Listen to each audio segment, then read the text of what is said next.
الحمد لله وكفاه والصلاة والسلام على عباده الذين اصطفى خصوصا على أفضلهم وخاتم النبيين محمد الأمين وعلى آله وصحبه أجمعين وبعد.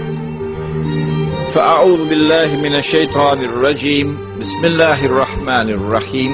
ونزلنا عليك الكتاب تبيانا لكل شيء وهدى ورحمة وبشرى للمسلمين. صدق الله العظيم. We praise Allah and glorify Him, and we beseech Him this night most humbly for His guidance and for His blessings and for His protection as we attempt to address the subject beyond September the 11th attack on America, the future of the Muslim Ummah. And we pray for peace and for blessings on all His noble messengers, and in particular on the last of them all, the blessed Prophet Muhammad sallallahu ta'ala alayhi wasallam. I would like to take about 1 hour of speaking time, because tonight I would be much more interested in your writing to me all the questions you have, and not just your questions, your thoughts, your comments. So that tonight is not only my lecture to you, it's also your feedback, because one man can't handle this subject. It is the collective thoughts and the collective wisdom. And wherever I have traveled in the world, and Allah has been so kind, you'll be amazed to know the number of places I've gone. I've invariably benefited from my audiences. I've learned so much from my audiences. We begin in Allah's blessed name. The ayah of the Quran, of course, Surah An-Nahl, I always begin with this ayah. And we sent down the book, the Quran, on thee, O Muhammad alayhi salatu wasalam, that this Quran might explain all things. And therefore that this Quran might explain the strange world in which we're living today.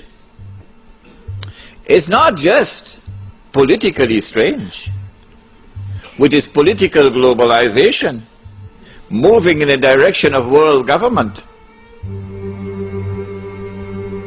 And yet tomorrow, when the United Nations will disappear,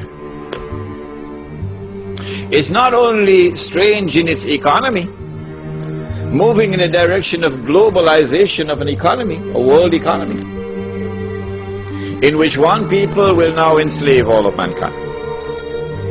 It's not only strange in respect of the emergence of one way of life, one culture. I call it the blue jeans Jamaat. Everybody living the same way. Everybody having the same diseases around the world. Being born the same way, being dying the same way, being buried the same way around the world. It's not only strange in terms of what is happening to mankind, but what is happening to the environment, the earth. Around the world. The same thing, which is why they had that conference in what used to be called Johannesburg, now it's Igoli, Gauteng, the Johannesburg World Summit. But in addition to this, there's also something else strange happening, and that is the confirmation of the hadith. The Prophet said, sallallahu ta'ala alayhi wasallam, and you take this hadith home with you tonight as you ponder the issues. He said, sallallahu ta'ala alayhi wasallam, بدأ الإسلام غريبا وسيعود غريبا. When Islam began,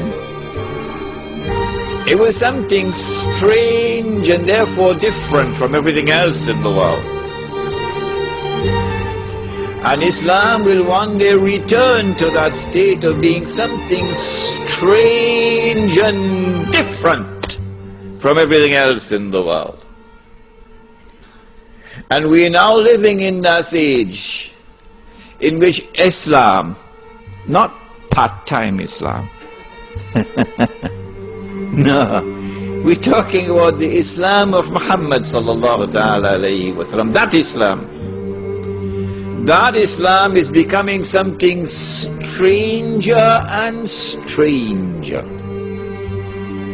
something different from the rest of the world, different from that globalized political order, different from that globalized world economy, different from that globalized culture or way of life.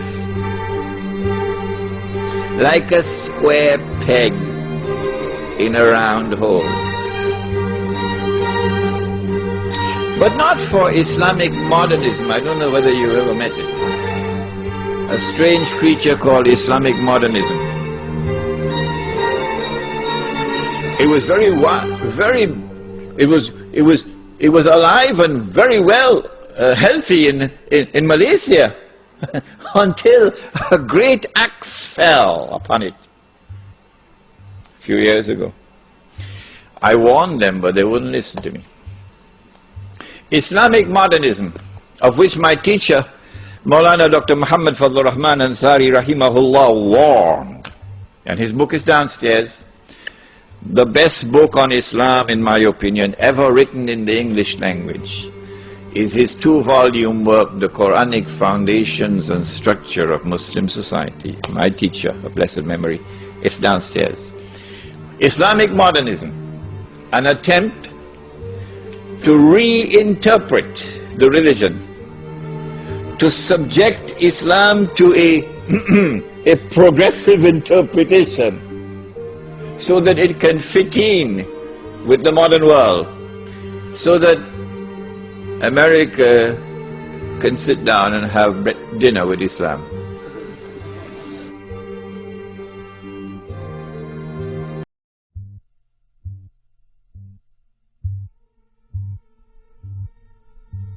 Islamic modernism, an attempt to reinterpret the religion, to subject Islam to a progressive interpretation so that it can fit in with the modern world, so that America can sit down and have dinner with Islam. So in the United States, while I was there, I saw this strange version of American Islam emerging from a large section of the African American Muslim community, an American version of Islam that America would be comfortable with, and sit down and have dinner with this Islam. Islamic modernism, trying to make Islam to be in harmony with the modern world. But the Islam of Muhammad sallallahu ta'ala alayhi wa sallam is today becoming what it was at the time when it emerged. Something ghareeb, something strange, something different. Having said that, I don't need to deliver the rest of the lecture, because you now can understand the analysis which follows. And there are many opinions that you now have to discard and throw it into the garbage bin, when once you hold on to this hadith of the Prophet Muhammad ﷺ. On September the 11th, the United States was attacked. We know from eyewitnesses that there were 2 aircrafts which struck at the Twin Towers in Lower Manhattan. And it could be that the aircrafts themselves caused the buildings to collapse. It could also be they got some help for some dynamite and so on planting before. We know from eyewitnesses that there was a 3rd aircraft which crashed in Pennsylvania. and no less an authority than the White House itself confirmed that aircraft, the plan was for that aircraft to target Air Force One and to target the White House. And we have unconfirmed reports because no one saw, and there was no evidence on the ground. Absolutely astonishing, isn't it? A huge aircraft slams into a building and there is no evidence that the aircraft ever existed. The Pentagon. America was attacked on September the 11th in circumstances which were absolutely suspicious. Who attacked America on September the 11th? And we have said that there is a massive cover-up on the part of the Bush administration.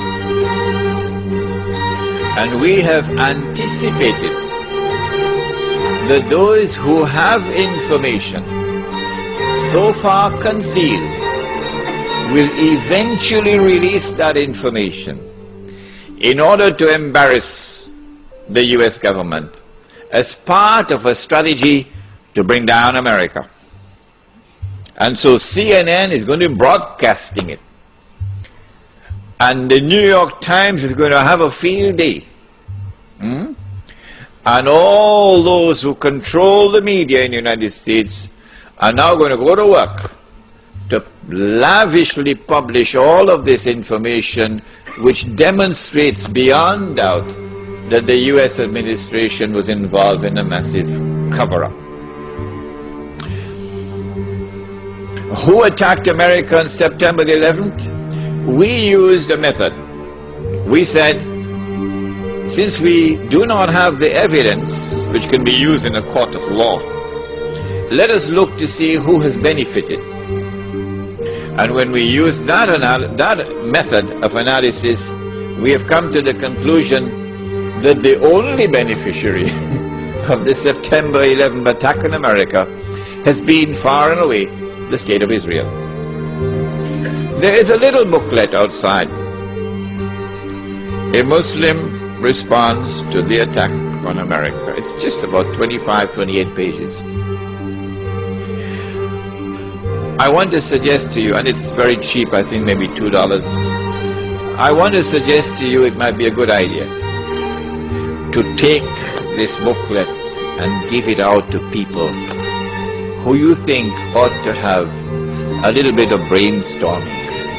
Because when they read this, they'll be stunned. They won't get this in their newspapers and from the mainstream media in this country.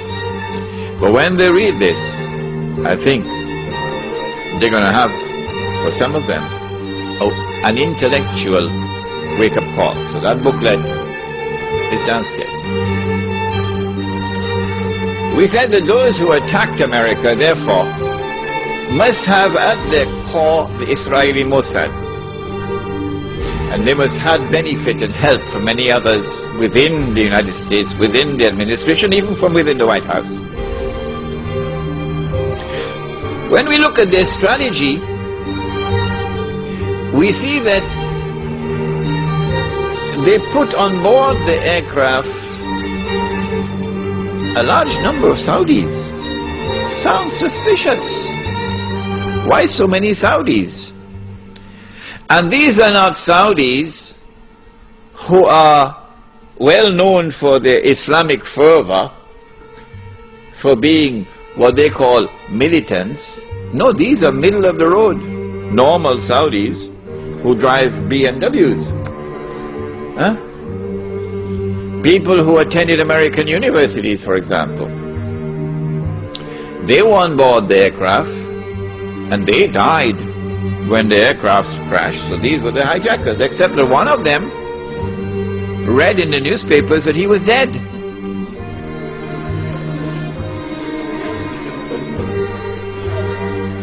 So he went to the Saudi government and he said to the Saudi government, "It seems to me as though I'm alive."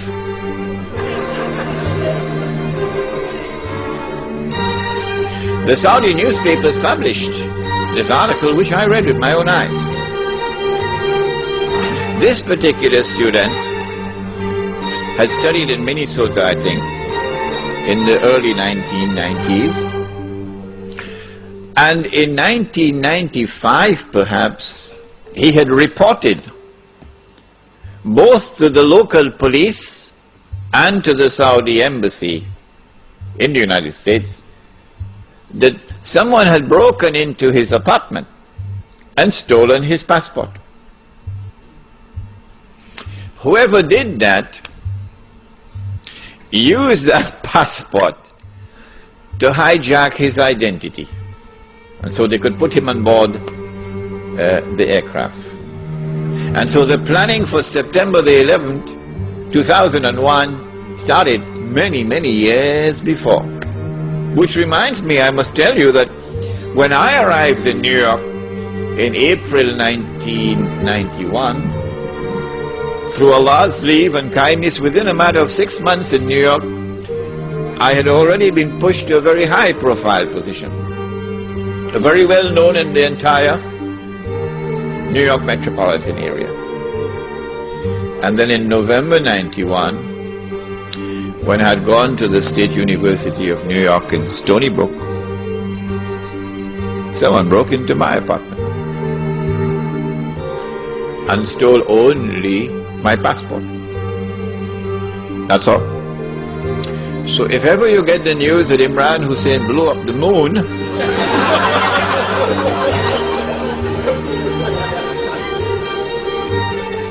you'll understand the background. They're holding it. They have not as yet used it.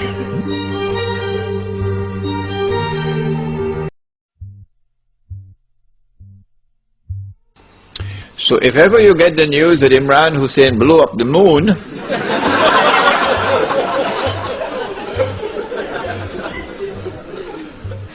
you'll understand the background. They're holding it. They have not as yet used it. But the more I talk about it, the less likely that they can use it. My passport, therefore my identity. Why so many Saudis? It's suspicious. And why these middle-of-the-road Saudis? The answer is because Saudi Arabia, the government of Saudi Arabia, has a friendly relationship with the United States. In fact, there is something common between the state of Saudi Arabia and the state of Israel which would surprise you. They are sisters. The same forces who work for the establishment of the state of Israel are the same forces who work for the establishment of the state of Saudi Arabia.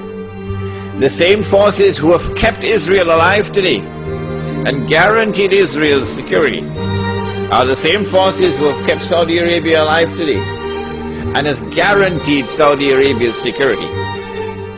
And when the state of Israel is to be destroyed, Saudi Arabia also goes down into the garbage bin. They're sisters. But at the moment, the friendly relations and the good press which Saudi Arabia receives in the media in the United States of America, and the fraternal relations between the government of Saudi Arabia and the government of the United States stands in the way of those who attacked America on September the 11th. In what way? I said to you last time I was here that the United States cannot attack Iraq until a particular moment arrives. And I gave you some homework. I ask you to think. Iraq does not pose any threat to the United States. It does not pose any threat to the state of Israel. The Israelis have to be digging and digging and digging for a strategy to be able to make Iraq look threatening. So now they're coming up with all kind of fancy theories about biological weapons and weapons of mass destruction and so on. It's just dust in the eye.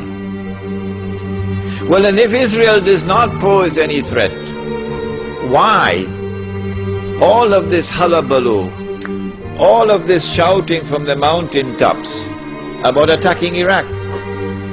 And who, in military strategy, which commander-in-chief, which country which is about to wage war, which country will announce for 1 year in advance, 2 years in advance, we're going to be attacking you? And then publish in the newspapers all kinds of alternative strategies, how to attack. It sounds suspicious. Sounds like the attack on Iraq is not for military purposes. Sounds like the attack on Iraq is for political purposes, so that political dividends might accrue from it. What are those political dividends? That is at the heart of the beginning of my talk tonight. I do not want to return to the lecture I gave last year, in which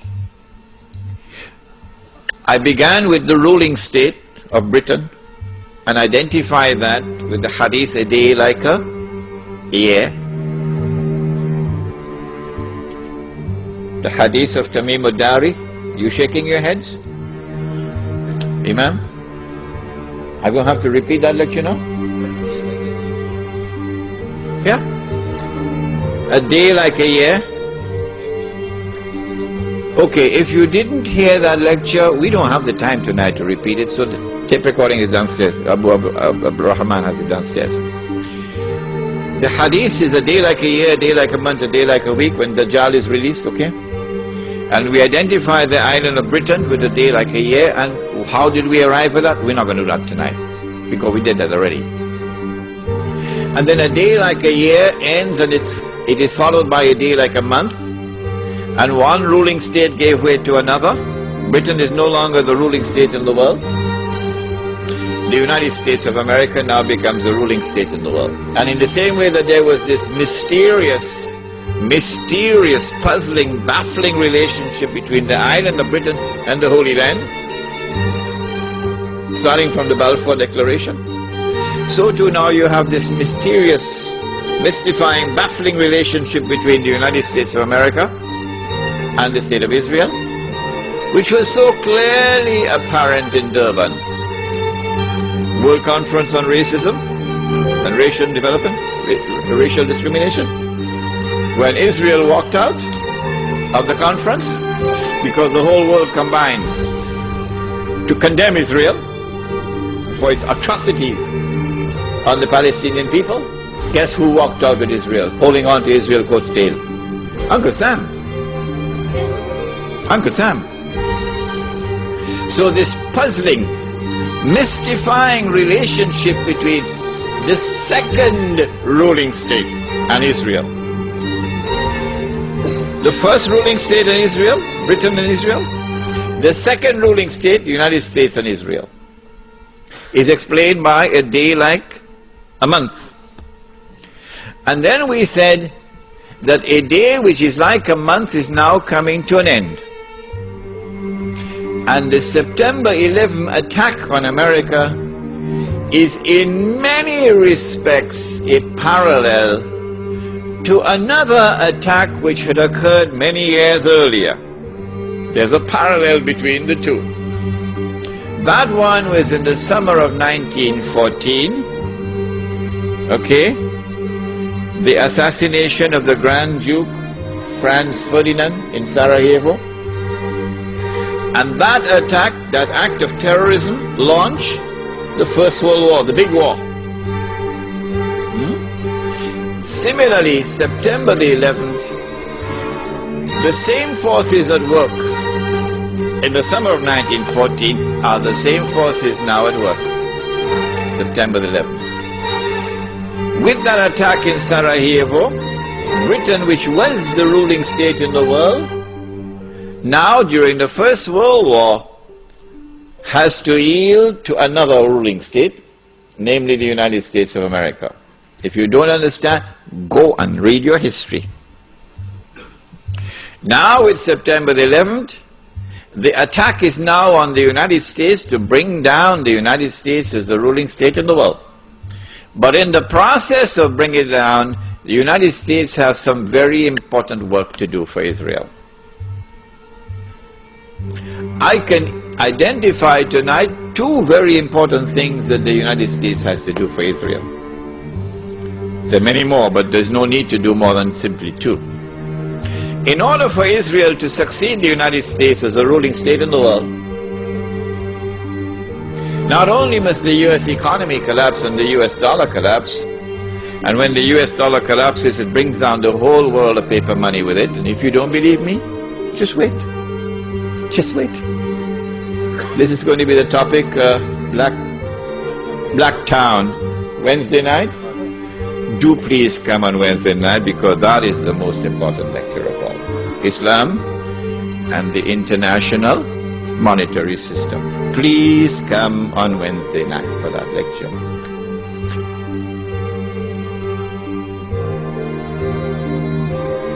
Not only must the United States collapse its economy and its money, but in addition, Israel has to wage a big war, which even non-Muslim political analysts are now anticipating. A big war. Even Jews now within Israel, I'm getting emails, even Jews within Israel, Jewish academics who are in opposition to the Sharon government, they are now understanding that there's something big about to happen. And they're warning the world about it. Of course, it's too late now. Israel has to wage this big war, which is already planned long ago. And the territory of the state of Israel will dramatically expand.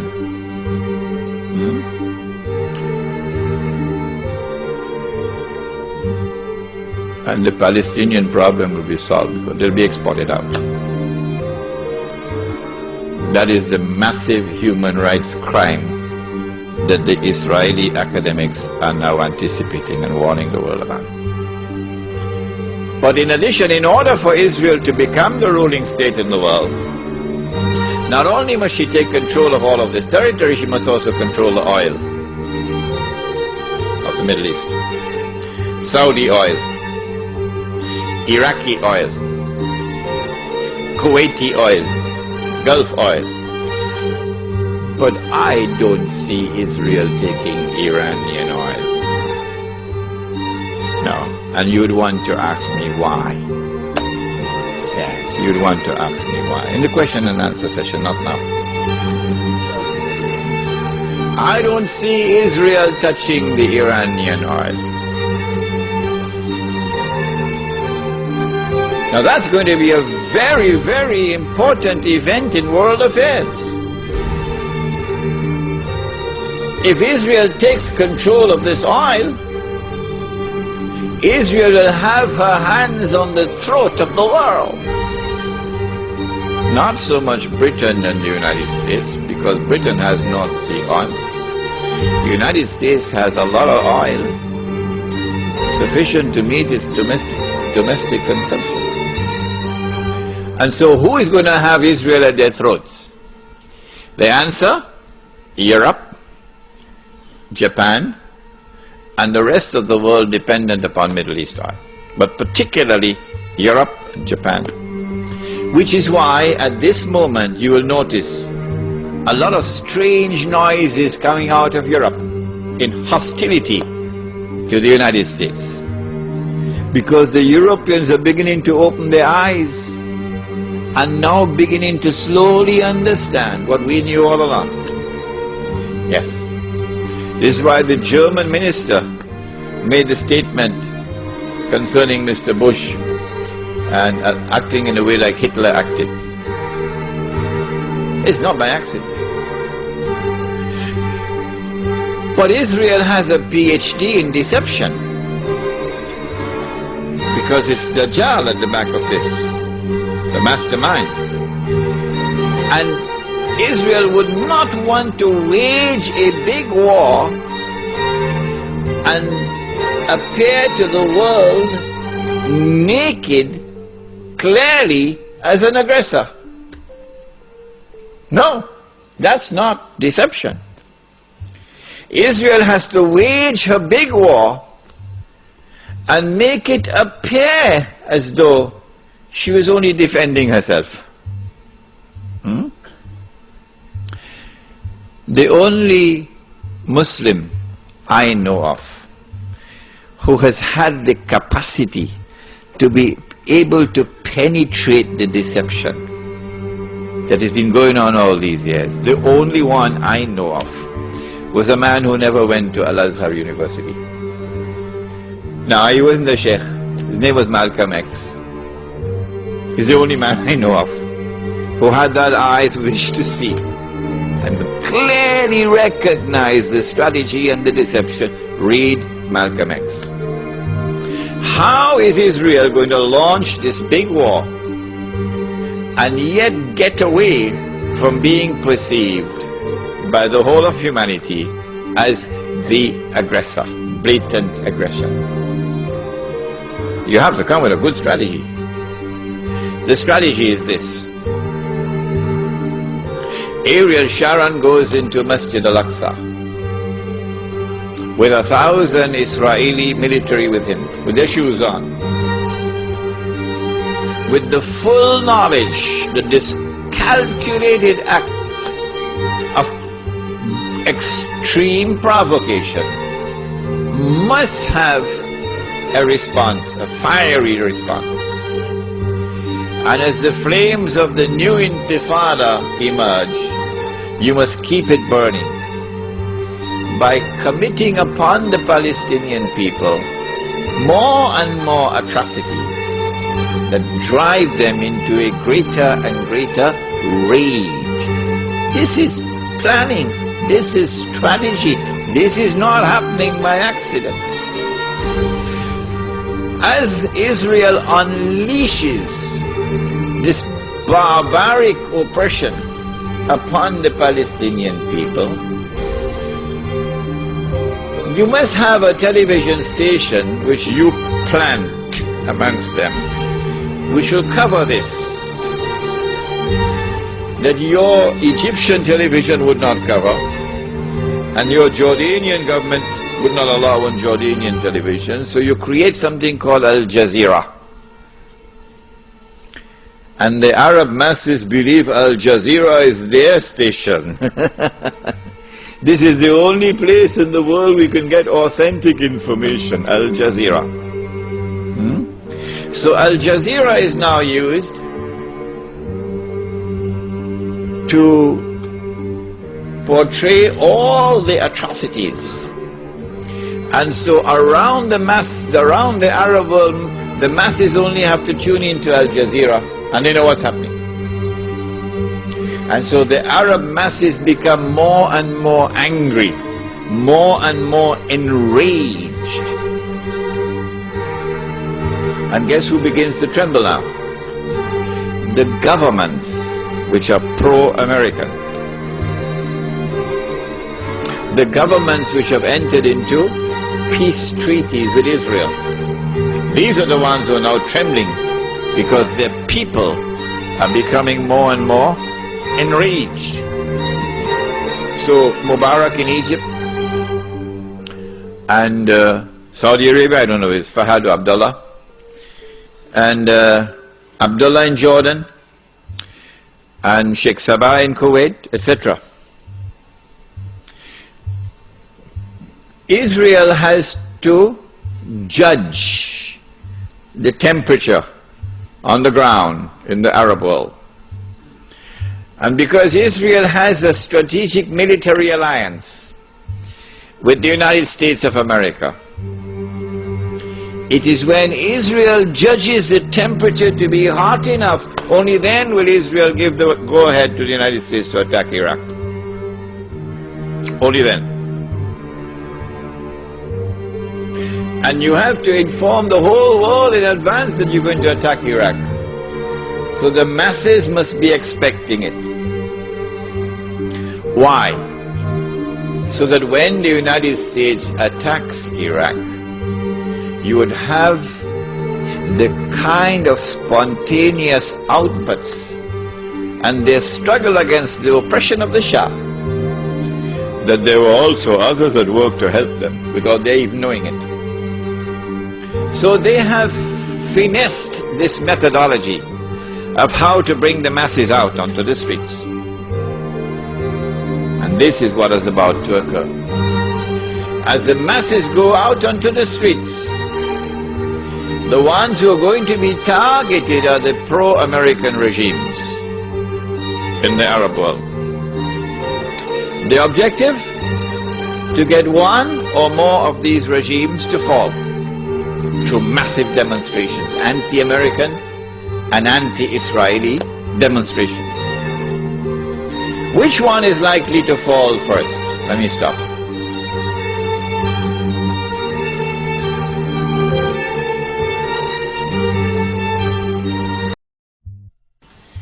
Which one is likely to fall first? Let me stop. Come on. Huh? Jordan is correct.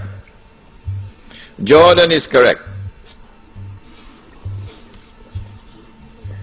Which is why Abdullah has his bags packed already.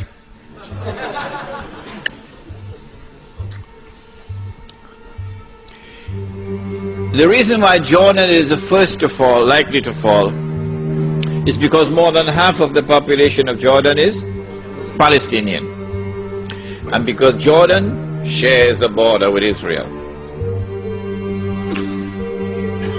If the Jordanian government falls in consequence of the attack on Iraq, and the Jordanian government,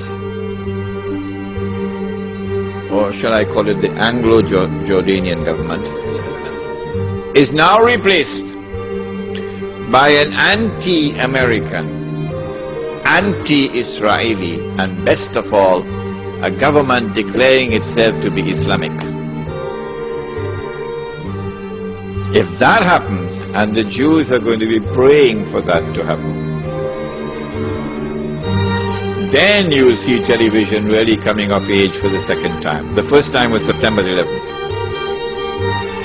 Television will now get to work around the world, CNN leading the pack, and the media around the world will now be used to portray an impending scenario in which, like the domino effect, governments around the world of Islam, they will claim, are now going to fall. And the world of Islam is rising up now. And one-eyed Muslims, of course, are going to believe it. The world of Islam is now going to rise up, and all these governments are going to be swept away.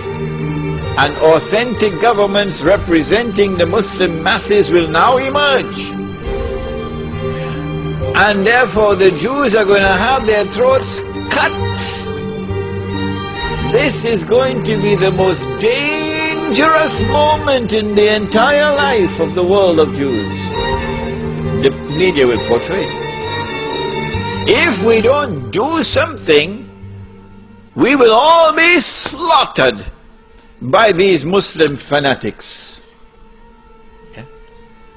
I tell you, this will be drama worthy of Hollywood when it comes.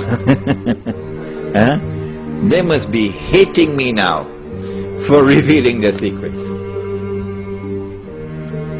It is in this scenario that Israel will say, we have to do something. If we just sit here and do nothing, the state of Israel will be destroyed and the Jews will all be slaughtered. What can we do? They call it a preemptive strike. A preemptive strike. But it won't be a preemptive strike. It will be the most dazzling display of the magnificent application of state-of-the-art military technology that will leave even Uncle Sam in the backyard. A war like Uncle Sam has never seen and could never wage. That is what Israel is going to wage. Do they have the technology? I believe they have technology that even Uncle Sam doesn't have. It will be a lightning strike. Israel has to put on this magnificent display of military power and state-of-the-art technology beyond anything else that the world has ever known, in order for Israel to impress upon mankind the validity of its credentials that is now going to become the new ruling state in the world. Before Fahad could even blink, the Israelis have taken over the Saudi oil fields, and the Iraqi and the Kuwaiti oil fields. The United States, of course, will make some noise, and Britain will make some noise, but will they send troops? No, of course not.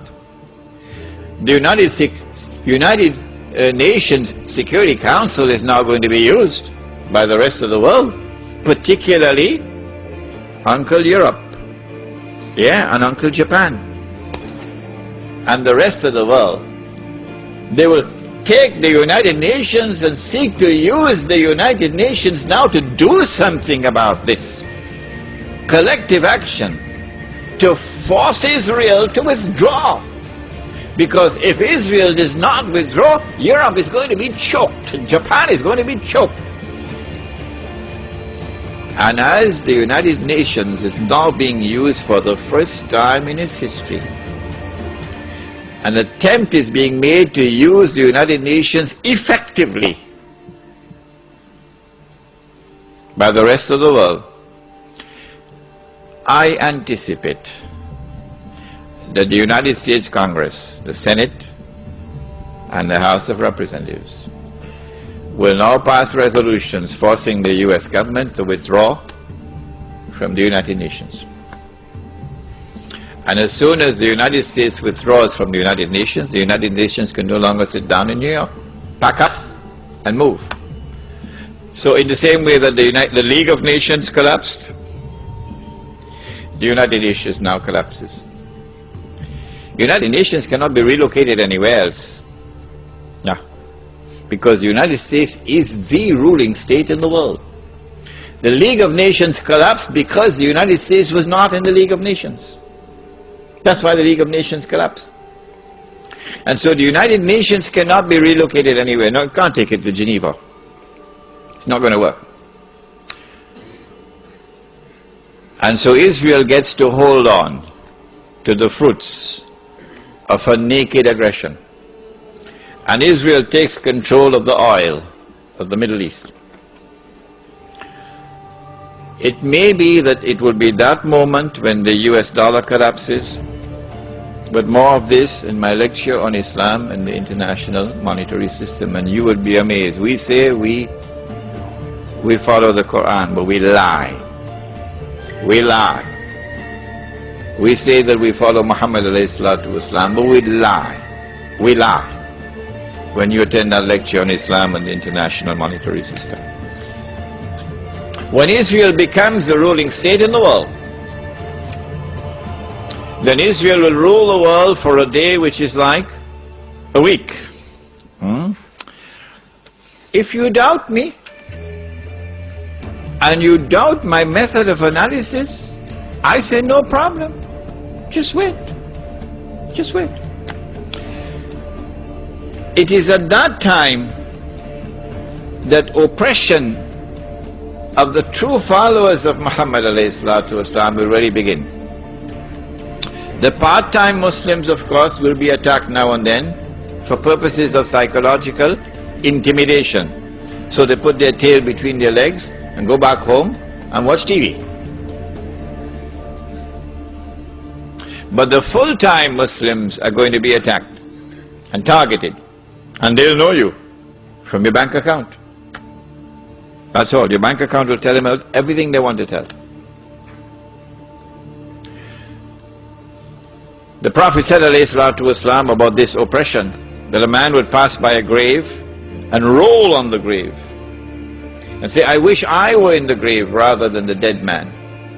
Not because of religious reasons, but because of biting, relentless oppression. So if you're comfortable in Sydney, and you think that things are going to continue as it is, and you'll get away from the storm, the war on Islam that's going on now, and yet you can remain as a good Muslim, you're living in dreamland. Because the war on Islam is going to intensify like nothing you've ever seen before. What you've had so far is only an introduction to the war on Islam. The war on Islam has been going on for more than 1,000 years. Not since September the 11th. Wake up. The Crusades were part of the war on Islam. The same people who launched the Crusades are the same people who dismantled the Ottoman Islamic Empire, are the same people who destroyed the Caliphate, which is my lecture for tomorrow night, Imam al-Mahdi and the return of the Khilafah. It is the same people who today created the State of Israel and control the State of Israel.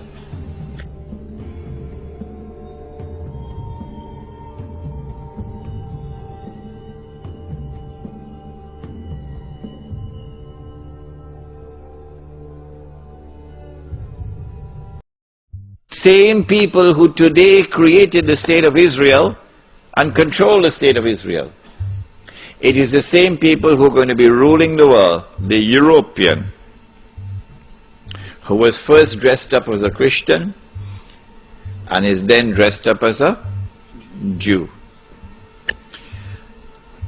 After Israel has ruled the world, of course, for a day which is like a week, at the end of that period of time, what's going to happen to the water in the Sea of Galilee?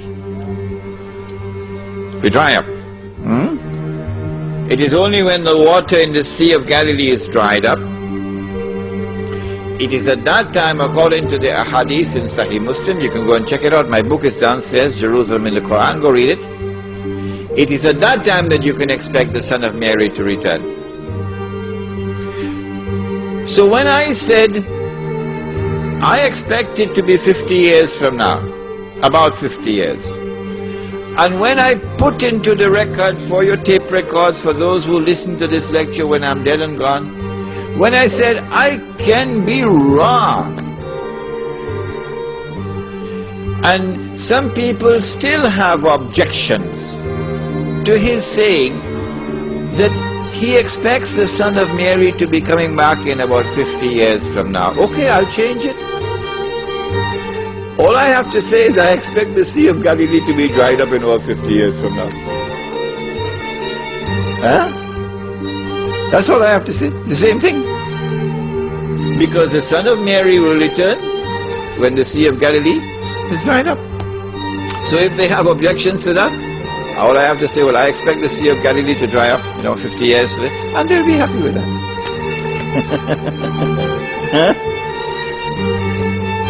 It is at that time that Dajjal will now enter into a day which is like our day, and therefore he'll be in our dimension of time. And he'll be ruling the world from Jerusalem with what would appear to be eternal rule. It is at that time that the Imam will emerge from Medina, hurrying to Mecca, which is our lecture for tomorrow night.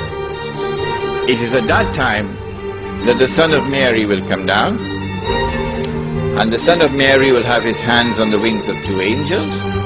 It is at that time that the true Messiah will kill the false Messiah. When I lecture on Jerusalem in the Quran at Lakemba on Monday the 7th, inshallah, we go over the subject again, but in greater detail than I did over here. So that lecture will be 2.5 hours, inshallah. It is at that time that the true Messiah will kill the false Messiah. It is at that time that Gog and Magog will be destroyed. It is at that time that the army will come from Khurasan, and no one will be able to stop that army until it reaches Jerusalem. Hadith of Sunan of Tirmizi, Sahih Hadith. And then Islam will destroy the State of Israel, liberate the Holy Land. It is at that time the hadith which is in Sahih Bukhari and Sahih Muslim. If you want to check the credentials of any of your Muslim leaders in Australia, check them out. Can we trust this man? Ask him. Would you ever quote this hadith in public? He'll turn around and run so fast. Faster than Federal Express. If he doesn't have faith in his heart, or he's a Muslim leader. Which hadith? Test them out with this. It is in Sahih Bukhari, it is in Sahih Muslim, it is muttafaqun alayh. And every Palestinian loved this hadith. Oh yes. La tuqatilunna al-Yahud, you'll most certainly fight the Jews. Wa la taqtulunnahum, and you'll most certainly kill them. Hatta yaqulu al-hajar, at that time the stones will speak, Ya Muslim, hadha Yahudiyyun warai, there's a Jew hiding behind me, fata'ala faqtul, so come and kill him. Check them out, your leaders. Which one will quote this hadith? When you find a man who is prepared to quote this hadith in public, you got your leader. Now then, let's come to the nitty-gritty. What is the future of the Ummah during this interim period, until such time as Islam triumphs in the world? What we can expect is the emergence, or rather the culmination of the political strategy for the establishment of one world government, which will control all of mankind. That we have massively betrayed the Quran is clear from the ayah of Surah Al-Ma'idah, which I don't think they'll want to quote it. He says, Subhanahu wa ta'ala, ba'da a'udhu billahi minash shaitanir rajim, Ya ayyuhalladhina amanu la tattakhidhul yahuda wan nasara awliya ba'duhum awliya'u ba'd وَمَنْ يَتَوَلَّهُمْ مِنْكُمْ فَإِنَّهُ مِنْهُمْ إِنَّ اللَّهَ لَا يَهْدِي الْقَوْمَ الظَّالِمِينَ. If you're an Arab tonight, good news for you. You don't need a translation.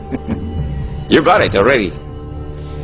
But for the rest who need a translation for the word of Allah, remember, if you stay like that, you're disrespecting the Quran. May I repeat that? If you remain like this, that you do not know what I have just said, because you couldn't understand it, if you remain like this, you are disrespecting the Quran, and you'll pay a price for it. O you who believe, do not turn to Jews and to Christians for that relationship in which they become your awliya, a relationship in which you depend upon them for your protection, and you are now subservient to them like an alliance. Do not do that. Of course, Liaquat Ali Khan didn't read the Quran properly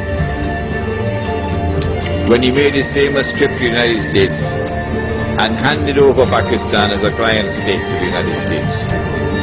Many years later, they tried to erase it with a book called Friends, Not Master, but too late. Too late. Do not turn to the Jews and Christians for that kind of a relationship where you are now subservient to them, and they are your bosses and offer you their protection. Don't do that, says Allah. بَعْدُهُمْ أَوْلِيَاءُ بَعْضٍ. They are protecting friends of each other. وَمَنْ يَتَوَلَّهُمْ مِنْكُمْ وَمَنْ يَتَوَلَّهُمْ مِنْكُمْ. Whosoever from amongst you turn to the world of Jews and Christians for that kind of a relationship, accept it, submit to it, فَإِنَّهُ مِنْهُمْ. You have left the ummah of Muhammad sallallahu ta'ala alayhi wa sallam. You're just whistling in the wind now. You have left the ummah of Muhammad alayhi salatu wasalam. If you think you are still in the ummah, you're just whistling in the wind.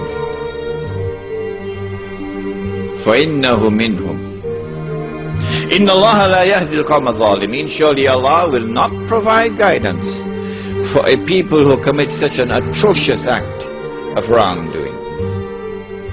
This is the political landscape of world government, in which you will no longer be citizens of Australia and Bangladesh, but you will now be citizens of the world, governed by a world government, which obviously will eventually be the Jews. What kind of a relationship do the Jews have with us? Does Allah speak about this in the Quran, when they have political control over all of us? What will be our fate? He says in the Quran, take this ayah as well and use it as a test. Will they quote it? Your leaders. لَتَجِدَنَّ أَشَدَّ النَّاسِ عَدَاوَةً لِلَّذِينَ آمَنُوا الْيَهُودِ إلى آخر الآية. This is the word of Allah, not Imran Hosein. They can't arrest me for this. They have to arrest Allah. But they can't arrest Allah.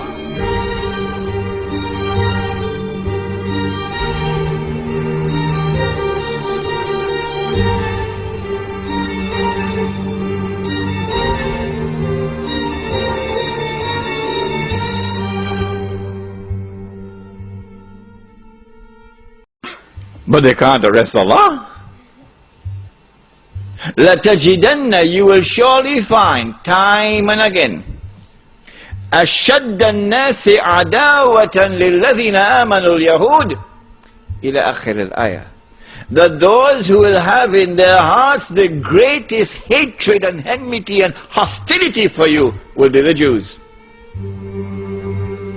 So now your most dangerous enemy in the world is in charge of you. What a pity. What a future for the Muslim Ummah coming up now. That is the political landscape. What about the economic landscape? What happens when paper money collapses, disappears? Because Mufti is either sleeping or eating halwa, because Mufti has not as yet declared that this paper money is haram. We pray that one Mufti might stop eating halwa. Take a look at the paper money, inshallah. Ameen. When the World International Monetary System collapses and it is replaced by the new monetary system that you're going to hear about tomorrow night, inshallah, not only would the Jews, your worst and bitterest enemy, now have political control over you, they will have economic and monetary control over you. And you'll be frightened when you hear tomorrow night's lecture. And so it's political slavery and economic slavery coming up for us. In addition, these next 50 years, if you have a beard, that's it. You're going to be targeted, hounded like a dog. If you refuse to dress like them, and you want to dress in a manner which identifies you as a Muslim, they're coming after you.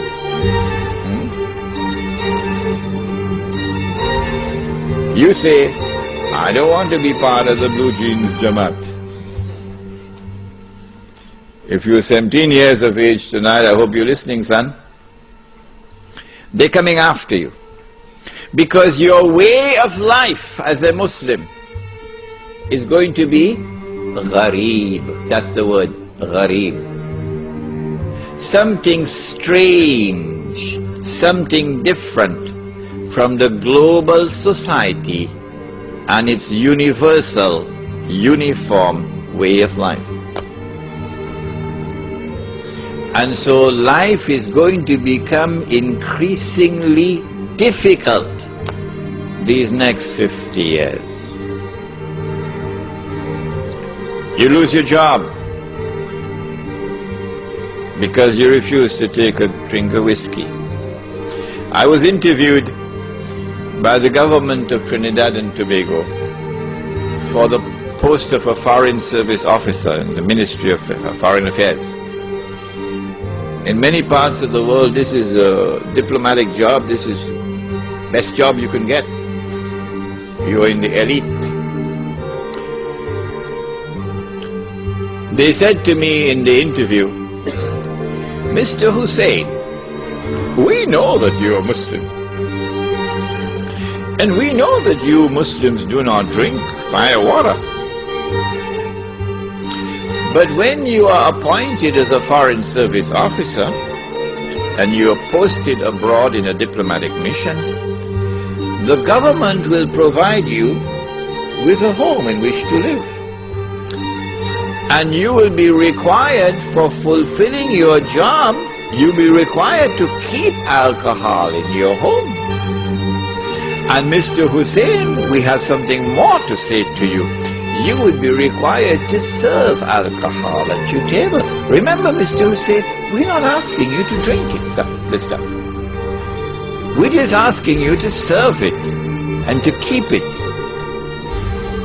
in your home.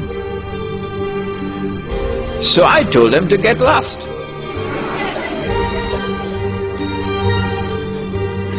I'm not going to keep it in my home, and I'm not going to serve it at my table. So they responded, I got the job, but they never posted me abroad. I remained in the job for 5 years without ever getting a diplomatic passport. Because you got to make your first trip abroad. When you make your first trip abroad, then you get your diplomatic passport. So I never got a diplomatic passport. This is what you're going to have to put up with now. So your job that you're holding on to now, and you think you're secure, and with the salary you could pay the monthly mortgage, to which bank?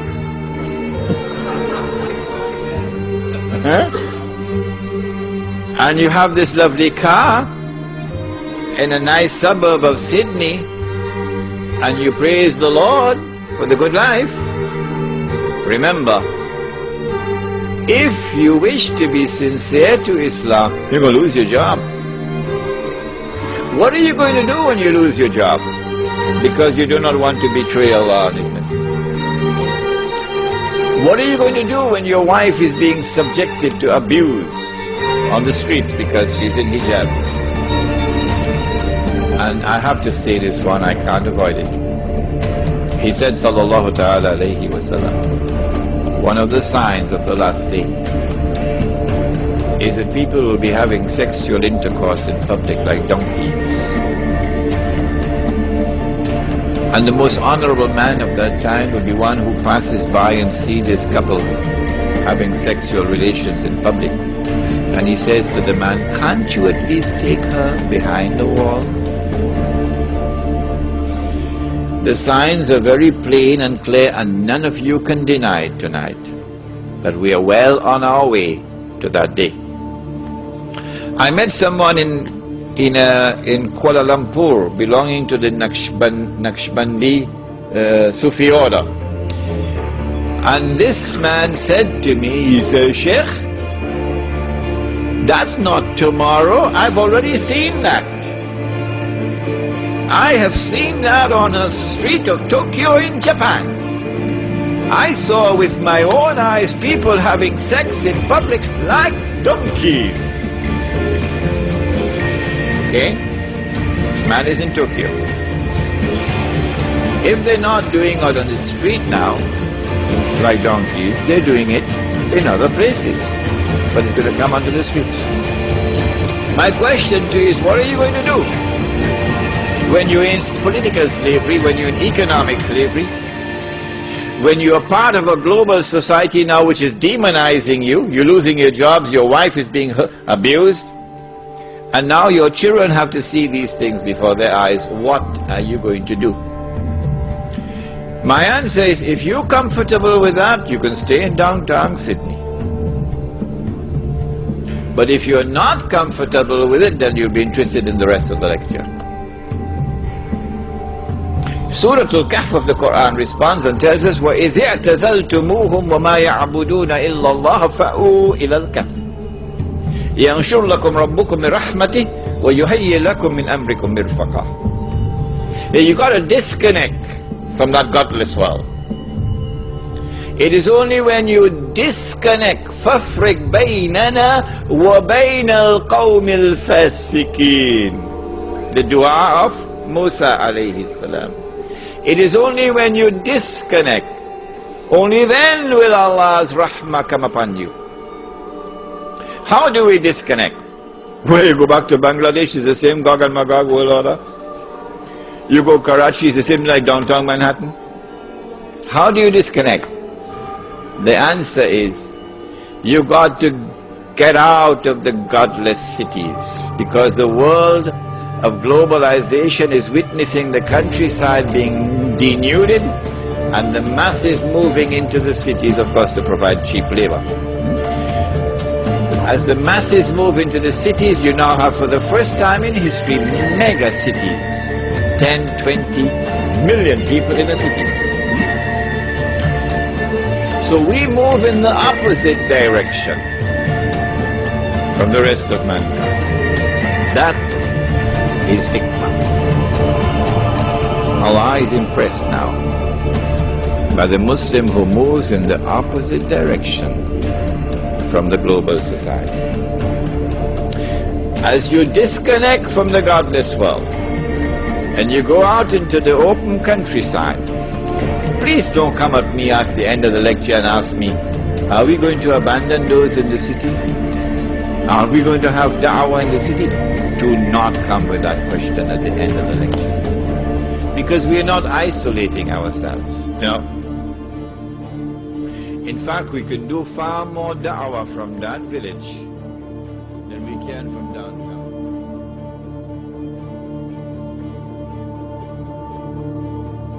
Go and buy land where land is cheap and where there's water, fertile land.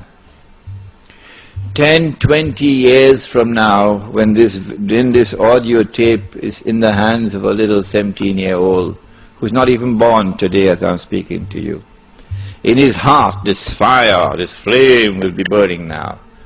I want to go and do it. Go and buy land where land is cheap, where there's water. And you're far enough away from the godless world.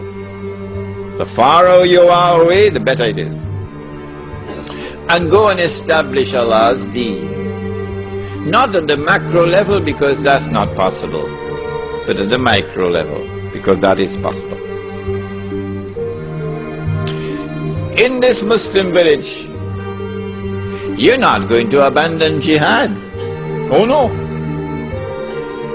The Muslim village cannot threaten the state. Absolutely clear. The Muslim village cannot threaten the state. If you start amassing weapons in the Muslim village to take on Canberra, you'll be destroyed. You will be destroyed, you'll be very foolish. And so the Muslim village cannot threaten the state, cannot pose a threat to the state. Does that mean that we're going to sit down and allow them to come and rape our women? No. Every single child born in that Muslim village must be brought up as a warrior. You can't do that in the shopping malls of Sydney. As a warrior. We do not threaten you. No. We are not a people who want war with you. No. But if ever you make the mistake to attack us, and there is no way for us to retreat with safety and protect our women and children, you will have a fight on your hands. Because we will fight like you've never seen a human being fight before. Every single one of us will be a roaring lion of a man. Because we will say we prefer to die as men than to live as slaves. So for that you need military training. You need to build yourself physically, psychologically. At the same time, all of this preparation is not for the purpose of threatening the state or threatening anyone. The Muslim village must be one jama'ah, because that is Islam. So this is not going to be a Deobandi village, or a Tabligh Jamaat village, or a Barelvi village, or a Salafi village, or a Wahhabi village, or a Ahle Hadith village. You come help me with some more names there. No. This is a Muslim village. For all full-time Muslims. All. Come, brother. And so the Sufi and the Salafi will live together as brothers in this village. On the condition that it must be plain, absolutely plain and clear beyond the shadow of a doubt for all, that insofar as the public life of this village is concerned, please listen carefully, because Al-Arqam movement in Malaysia didn't understand this and they were destroyed. Insofar as the public life of this village is concerned, and insofar as the masjid is concerned, nothing will be allowed unless it is based on the Quran and the universally accepted Sunnah.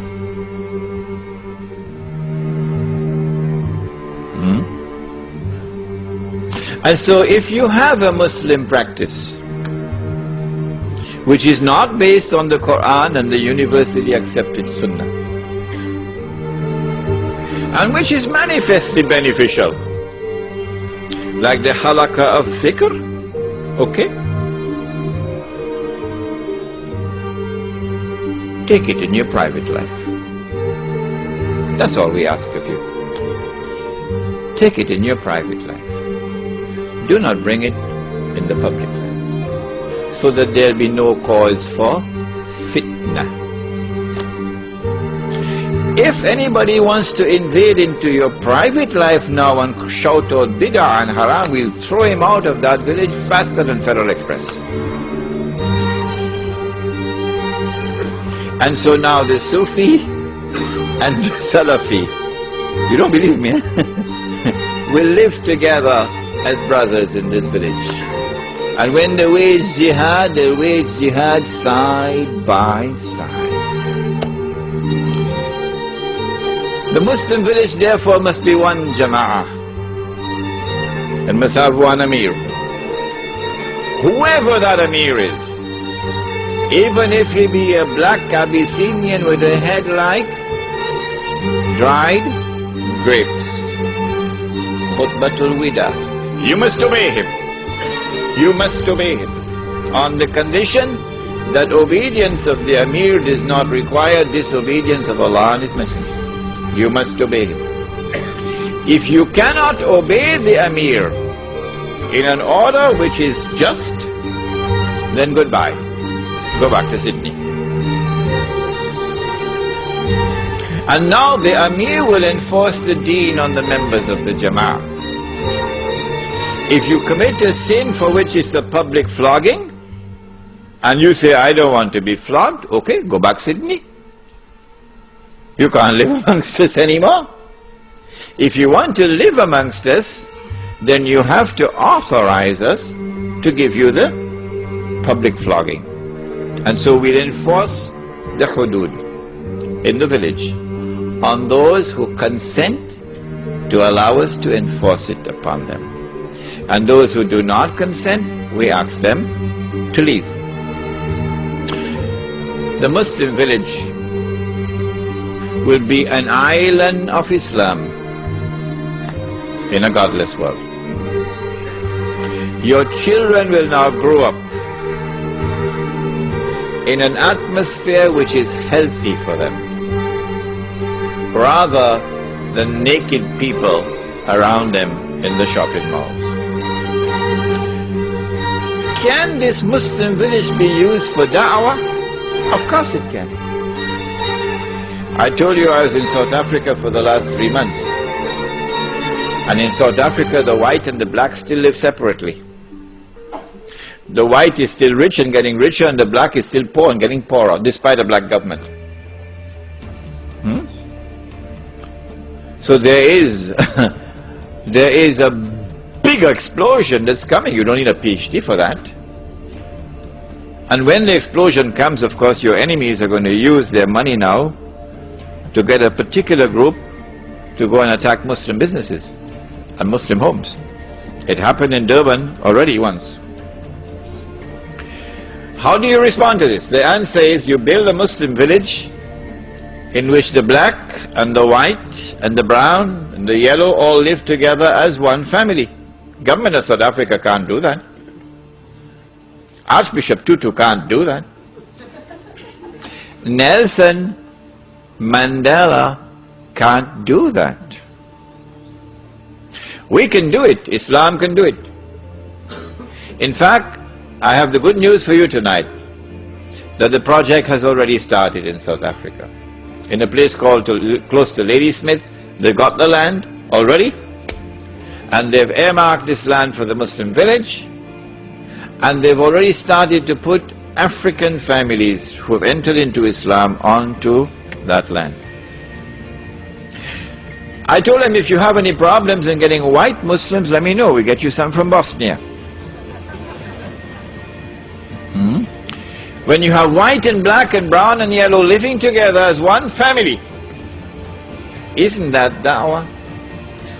Much more powerful da'wah than all the gush that you perform and all the 5-star masajid that you build. This is da'wah, South Africa, if you're listening. Because I saw a lot of strange things in South Africa. But I didn't see real da'wah so far in South Africa. No. The black man in the Muslim village is no longer poor. And he didn't get out of his poverty through charity. Well, then how did he get out of his poverty? Brothers, this is da'wah. This is tabligh. He got out of his poverty because, number one, we establish a free and a fair market in the Muslim village, which does not exist anywhere in the world.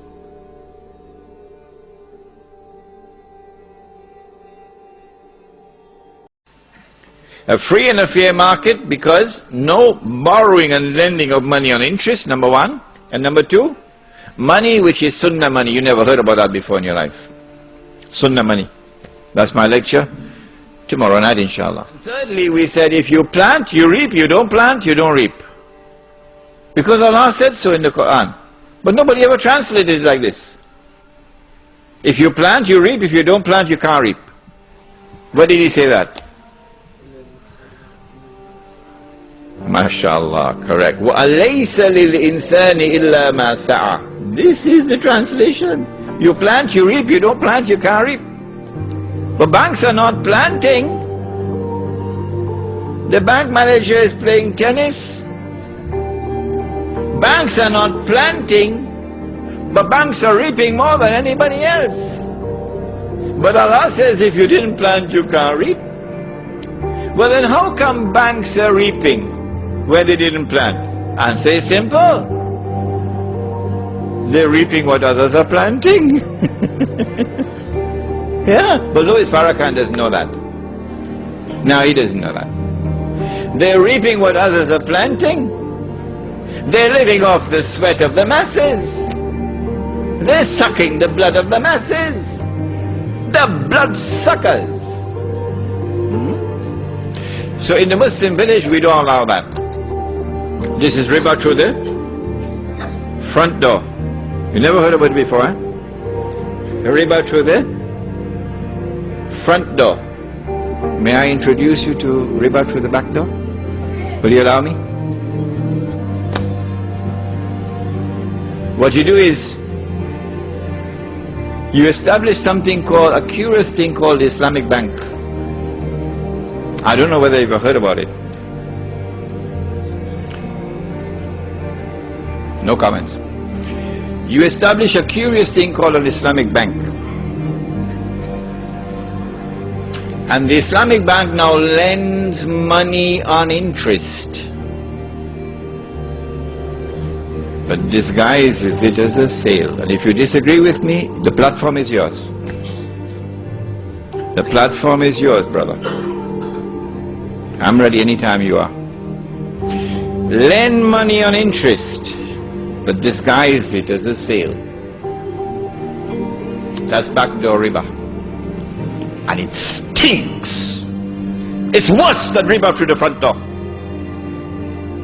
Because it traps those pious Muslims who want to stay away from haram. They are the ones who are attacked. This is deception at its worst. But we're not the first, you know. The Jews did it before us. But they don't know that. And the Prophet said, we'll follow them step by step. He said that even if they go down into a lizard's hole, you'll go down into the lizard's hole. That's where the Islamic Bank is. Down in the lizard's hole. But we'll explain this in greater detail tomorrow, if we have the freedom to speak tomorrow. Inshallah. And so in the Islamic village, in the Muslim village, if you're a black man and you plant, you reap. And Allah subhanahu wa ta'ala can give whatever He wants to give. And if you're a white man and you don't plant, you ain't gonna reap. Not in our village. So goodbye, white South Africa that was engaged in racial discrimination against the people.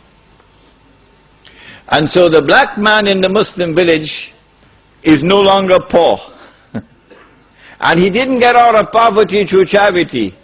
No, he worked for it.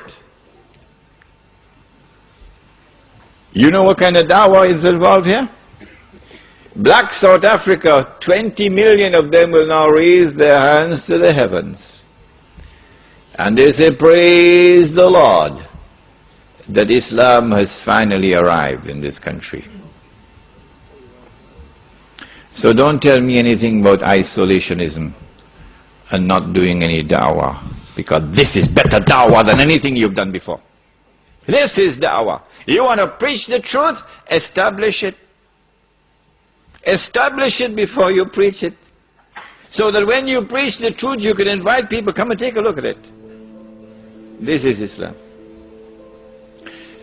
In this Muslim village, therefore, we establish Islam.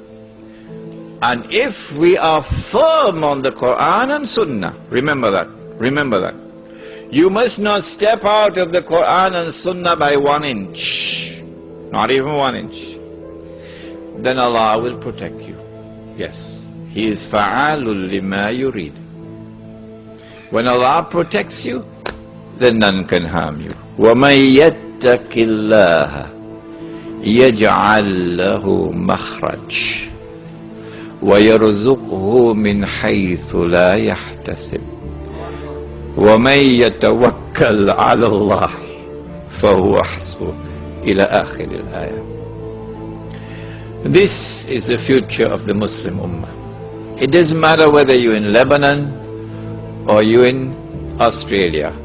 It is a countryside you must head for and build the Muslim village for the next 50 years, so that you can survive the storm while all the rest of mankind are going down the river of no return. Let me end by using an analogy.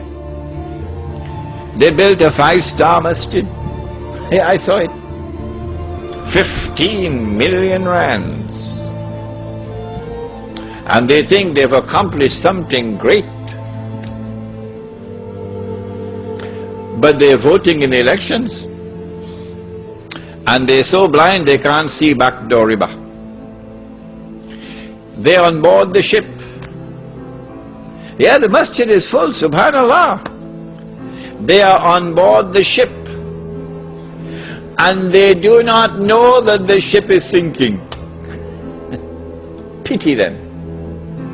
The ship is sinking, and you build a 5-star masjid on board the ship.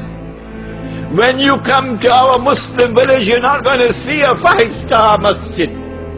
You will see a thatch roof, and you will see simple mud walls or so. A simple structure of the masjid. That ship is sinking. No one can prevent it from sinking. That is the hadith about 999 out of every 1,000. The Muslim Ummah can have a future only if it gets off that ship. So long as you remain on board that ship, no matter how many salat you perform, you must sink with the ship. But if you get off that ship, you will now be following Muhammad alayhi salatu wasalam. We pray that Allah subhanahu wa ta'ala may bless all those who now faithfully follow the Quran and the Sunnah, regardless of the price they have to pay. رَبَّنَا تَقَبَّلْ مِنَّا إِنَّكَ أَنْتَ السَّمِيعُ الْعَلِيمُ وَتُبْ عَلَيْنَا يَا مَوْلَانَا إِنَّكَ أَنْتَ التَّوَّابُ الرَّحِيمُ بِرَحْمَتِكَ يَا أَرْحَمَ الرَّاحِمِينَ آمين.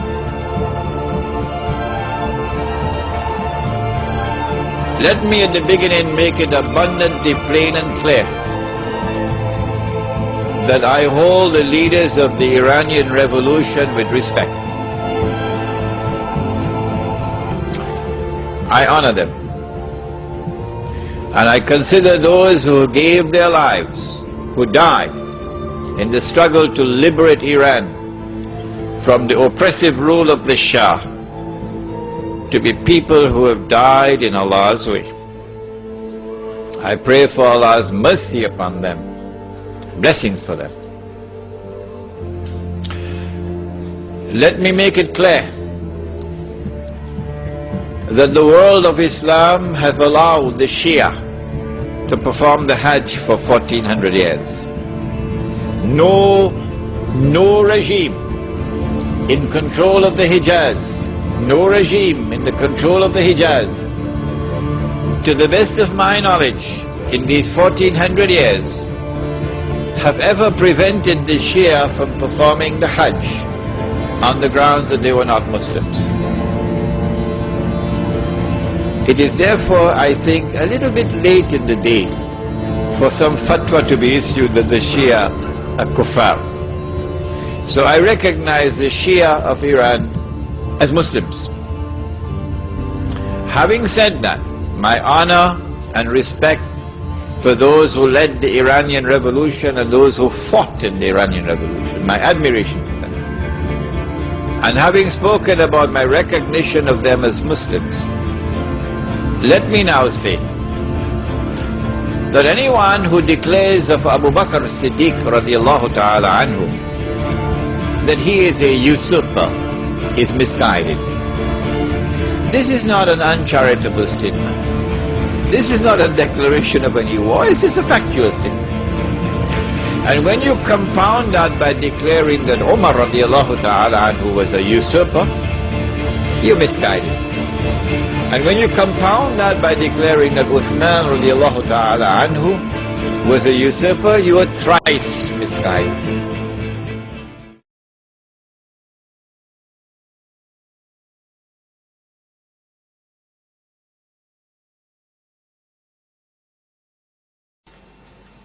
And so, because of this misguidance that I've just mentioned, this is enough, I don't need to go beyond this. The version of Islam which emerges from our Shia brothers cannot be considered to be completely authentic. No. And therefore, it can now be understood why this partially authentic version of Islam is the only version of Islam which can succeed in a revolution in the modern age. Nobody else. Nobody else. And when Saddam Hussein is toppled, It is more likely than not that the regime which will replace him would be Shia.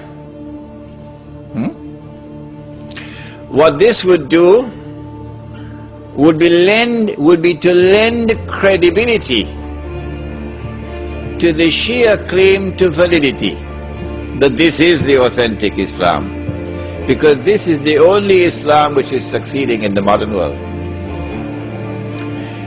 Israel wouldn't want to destroy that. And so the Iranian oil is not likely to be touched. Wait, and we will see.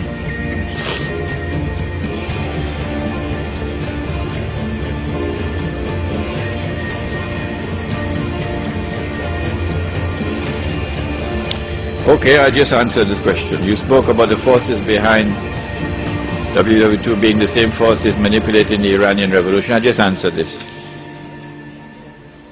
Why will Iran not be attacked? I just answered this.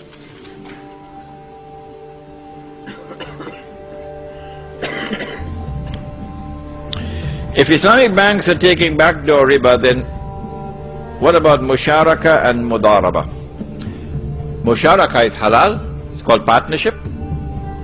Mudaraba is halal, I have money, but I don't have business expertise and business acumen. You have a business, okay?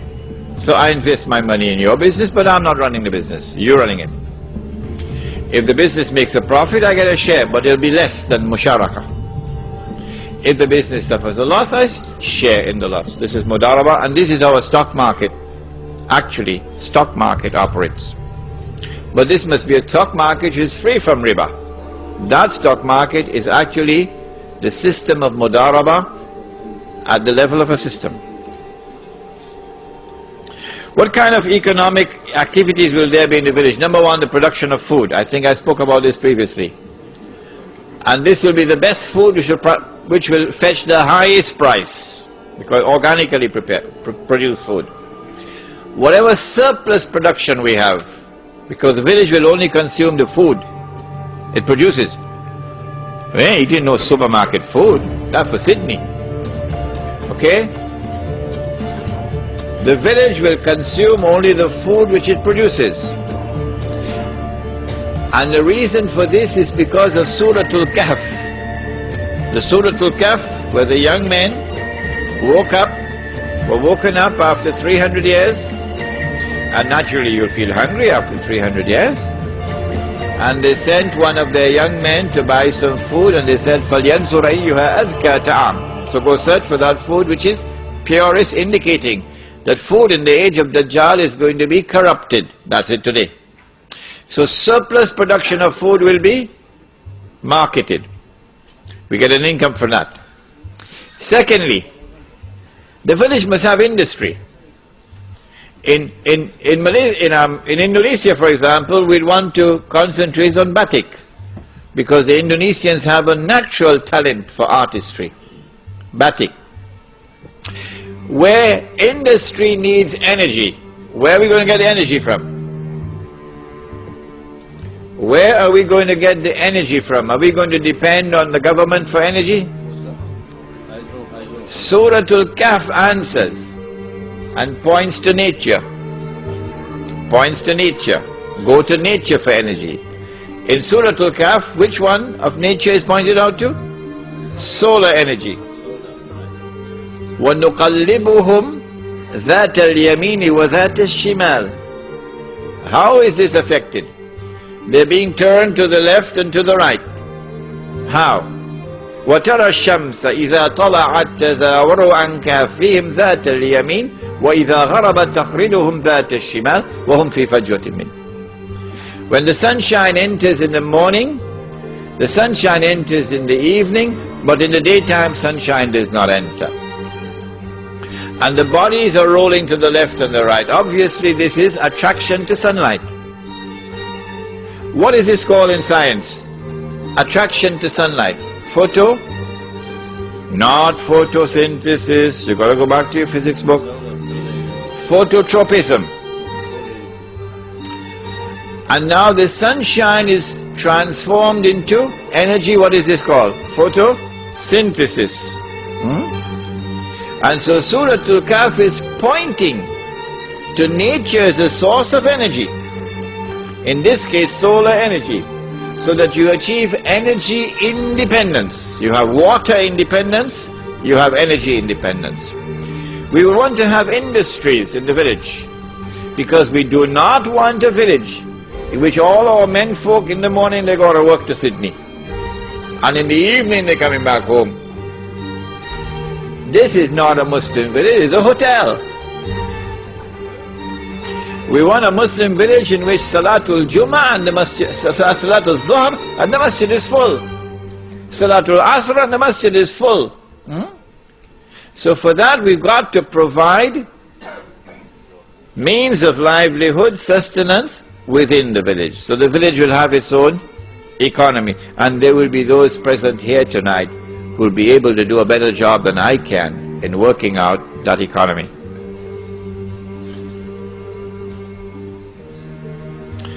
Why is Tabligh Dawah less effective than Islamic village Dawah? No. I don't know what is Tabligh Dawah. I know what is Tabligh, it is to reach out. I know what is Dawah, it's to call. I don't know what is Tabligh Dawah. Good. I was talking about those who build a 5-star masjid. Oh yes, 5-star. And calling the people to the masjid. And the masjid is full. But they don't know they've built the masjid on a ship that is sinking. And the ship is sinking and they don't know it. And when the ship sinks, they will sink with it. And they're calling people to Islam while the ship is sinking. Real da'wah must emerge from a people who are people who understand the world, using Islam to understand the world, and using Islam to respond to the world. That is da'wah, and I gave you the example of how the Muslim village would impact upon the black masses.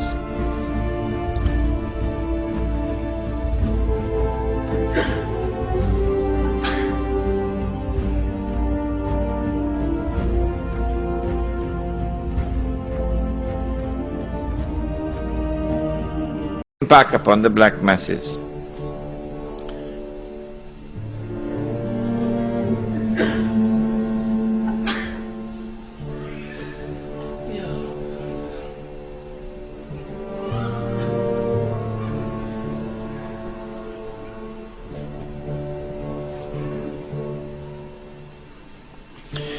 America and Britain are all capitalist states. Policies built upon interests. Regarding Israel, it has always been a tool of the capitalist state. It derives its legitimacy and strength from these states. Israel and Jews are cowards. How can Israel take on the Muslims? Isn't it the US, with its build-up of troops, that is preparing to take on the Muslims? My answer is, wait and see. Wait and see. I have used the hadith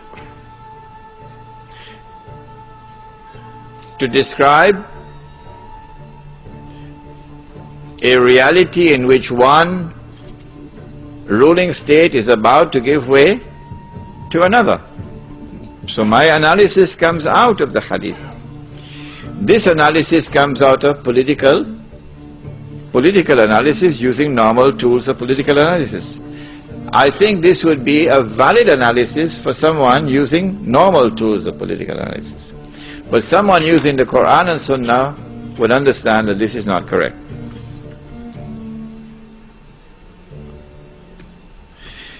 In your booklet, you've only talked about the Middle East. When will the situation in the Indian subcontinent? What about the situation in the Indian subcontinent, South Asia and Central Asia? This is not correct. In my booklet, I said that the United States could not have been attacked on September 11th unless you had first put in place a government in Islamabad. It's there in my book. They had to first put their man in Islamabad before they could attack the United States on September 11th. And so all that drama in the sky about an aeroplane running out of fuel, that belonged to Hollywood. That belonged to Hollywood. Nawaz Sharif, the Prime Minister, was absolutely correct when he said that this was a conspiracy hatched against me. So that I could be removed from power, and so that this government could be put in place. No elected government of Pakistan could ever have consented to the United States using the territory of Pakistan to attack Afghanistan. That is suicide. No government would have done that.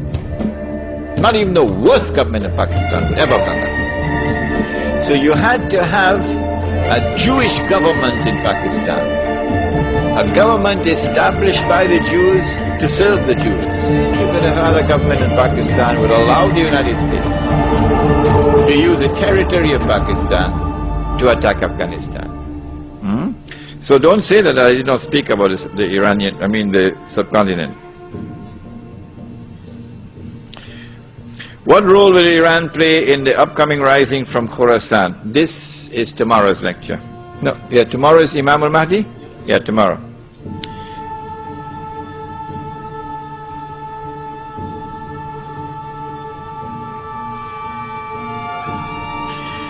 If the state of Israel will be dominant over the whole world, will it be without anyone's help?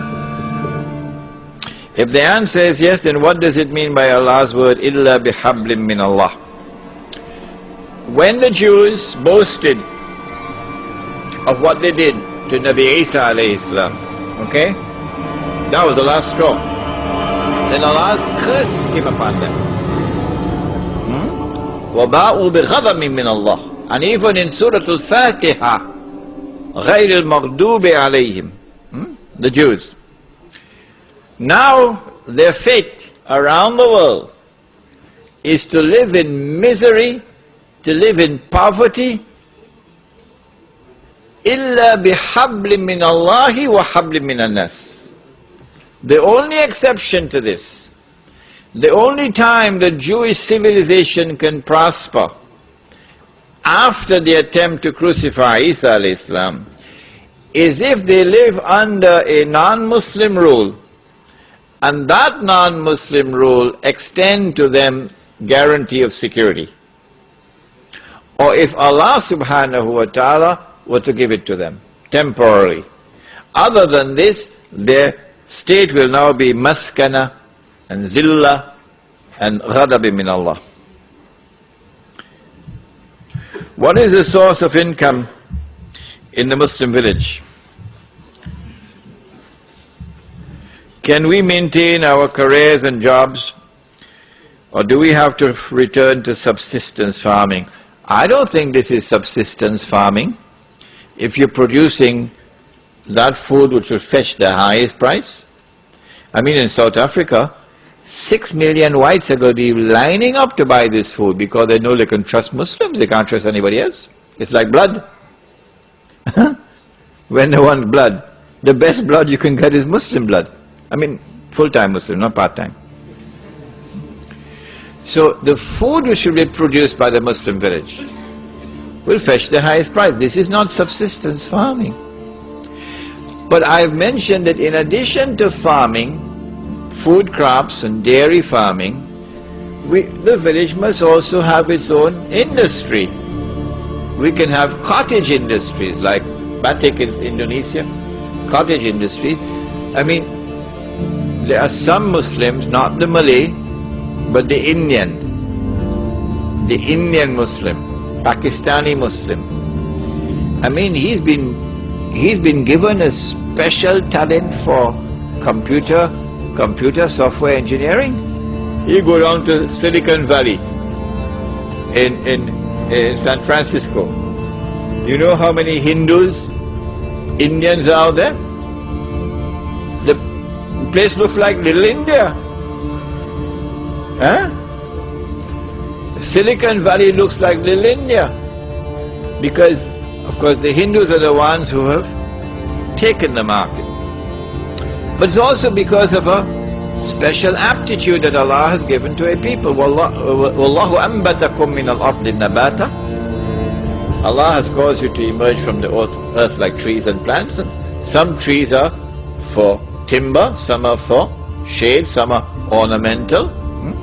So these are people who have been endowed the aptitude for this kind of work.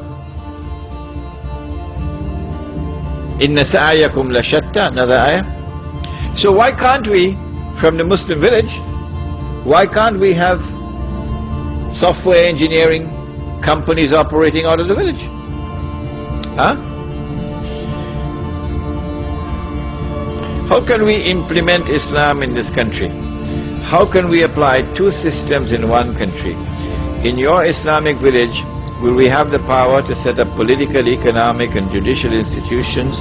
What will the Australian government have to say? This is Australia, but we already have a case study of Hama in Syria in 1982. The answer is, so long as you do not threaten the state, and so long as you enforce the Quran and the Sunnah, you have one more actor in the equation now. And that actor is fa'alul lima yurid. He has the power to do whatever he wants. That actor is Allah subhanahu wa ta'ala. And in Surah Al-Kahf of the Quran, He has declared that if you disconnect, يَنْشُرْ لَكُمْ رَبُّكُمْ مِرَحْمَتِهِ, He will shower you with His rahmah. If, however, the government, not necessarily Australia, the government comes after you even in a remote village,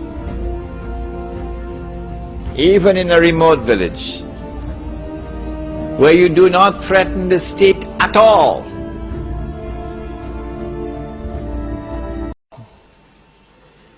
this will provide you with a propaganda victory. How? The part-time Muslims in Sydney will now have to answer. You say this government is good.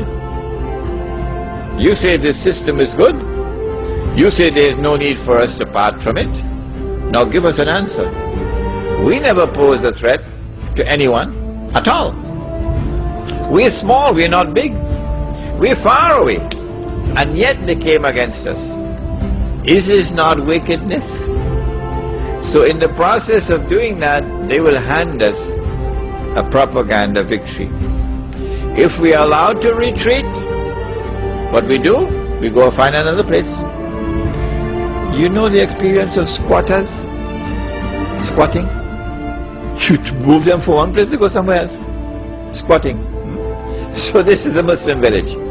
And if in a particular territory there is no space, nowhere at all, where a Muslim can live as a Muslim, still you're not allowed to throw in the towel and join them and become part of the melting pot. Why?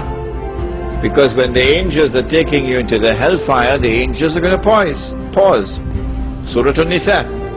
And the angels are going to ask, Fima kuntum. What happened? How did you end up in this mess? That we're taking you into the hellfire. And then you're going to reply with, we had no alternative. There was nowhere to go. Kunna mustada'afina fil ard. Guess what the angels reply and say? Alam takun ardullahi wasi'a fatuhajiru fiha. Was Allah's earth not wide that you could have packed your suitcase and go search somewhere on Allah's earth where you can remain faithful to Allah? This is going to separate the men from the boys. Yes.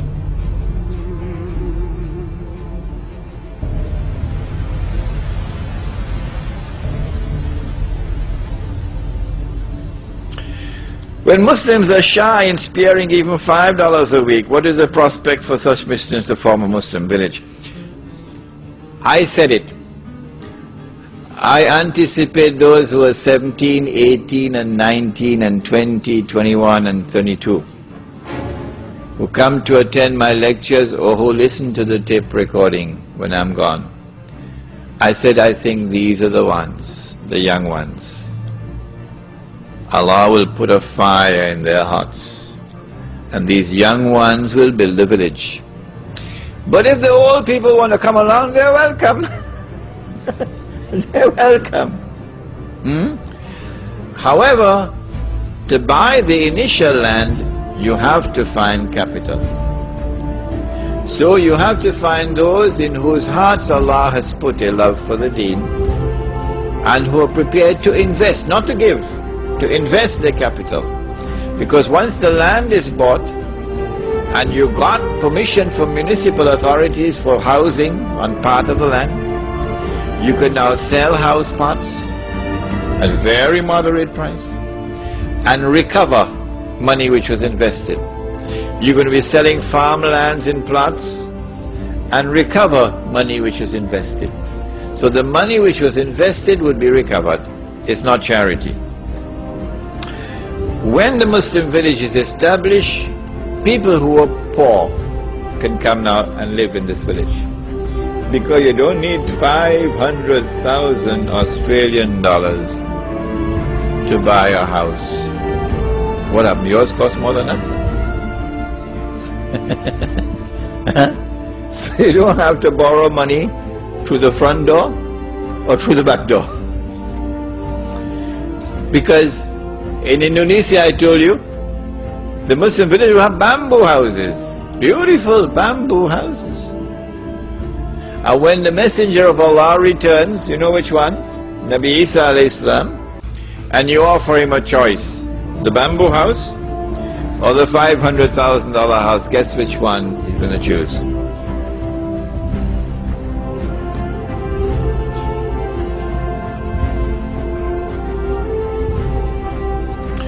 Brother, you were talking about a Muslim villa. A Muslim villa?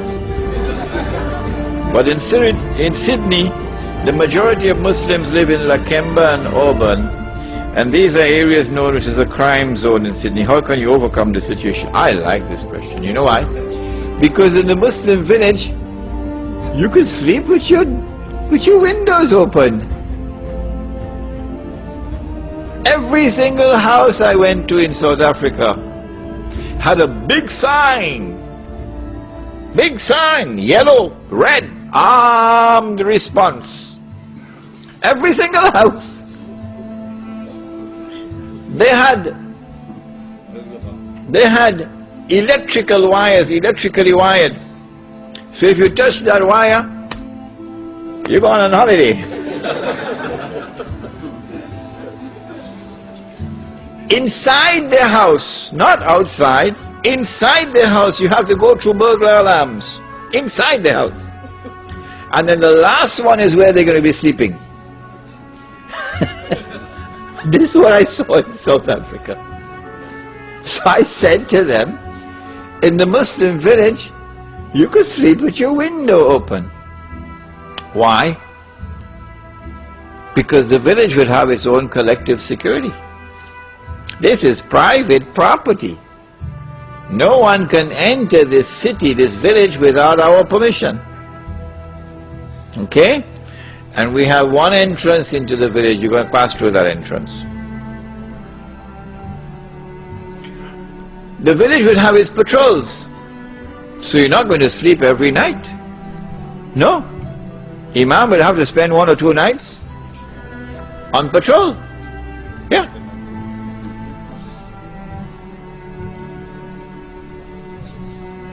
And so the collective security of the village, number one.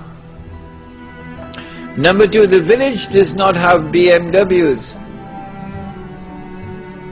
It is when you have wealth and you display the wealth that people come after you. But when you live in a bamboo house, who's going to come after you?